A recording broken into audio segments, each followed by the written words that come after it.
DPL এর super 6 পর্বে মাঠের খেলা ছাপিয়ে বড় আলোচনায় তাওহিদ হৃদয়। আবাহনীর বিপক্ষের ম্যাচে তার অসদাচরণের কারণে শাস্তি হয়েছিল। হৃদয়ের শাস্তি বাতিলের কারণে অসন্তুষ্টি প্রকাশ করে পদত্যাগ করতে চেয়েছিলেন দেশসেরা আম্পায়ার শরীফুদ্দোল্লা ইবনে শহীদ সৈকত। এই নিয়ে ক্রিকেটারদের এক দফা বৈঠকও হয়েছে বিসিবি সভাপতির সঙ্গে। সেখান থেকে সিদ্ধান্ত আসে হৃদয়ের শাস্তি বহাল থাকবে, তবে তা কার্যকর হবে ডিপিএল এর আগামী মৌসুমে। পরিস্থিতি যখন এমন, তখন আরও একবার আম্পায়ারের সঙ্গে অসদাচরণের অভিযোগ উঠেছে জাতীয় দলের এই ব্যাটারের বিপক্ষে।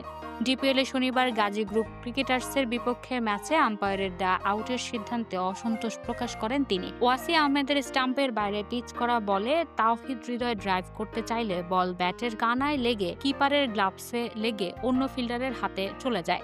ফিল্ডিংয়ে থাকা গাজী গ্রুপের আবেদনের প্রেক্ষিতে আউট দেন আম্পায়ার। এরপরে হৃদয় পিচ নিয়ে আম্পায়ারকে অসন্তোষ প্রকাশ করেন।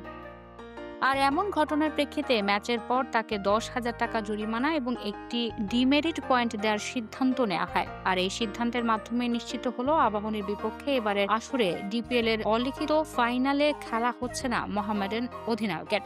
সুপার লিগের শেষ রাউন্ডে আগামী মঙ্গলবার মাঠে গড়াবে আবাহনী মোহামেডান ম্যাচ। সেই ম্যাচে যে দল জিতবে তাদের হাতেই উঠবে ডিপিএল এর এবারের আসরের শিরোপা। সেই ম্যাচে মোহামেডান জিতলে দুই দলের পয়েন্ট সমান হবে। মুখোমুখি লড়াইয়ে এগিয়ে থাকায় মোহামেডানের হাতে উঠবে শিরোপা। আর ম্যাচ পরিত্যক্ত হলে চ্যাম্পিয়ন হবে আবাহনী।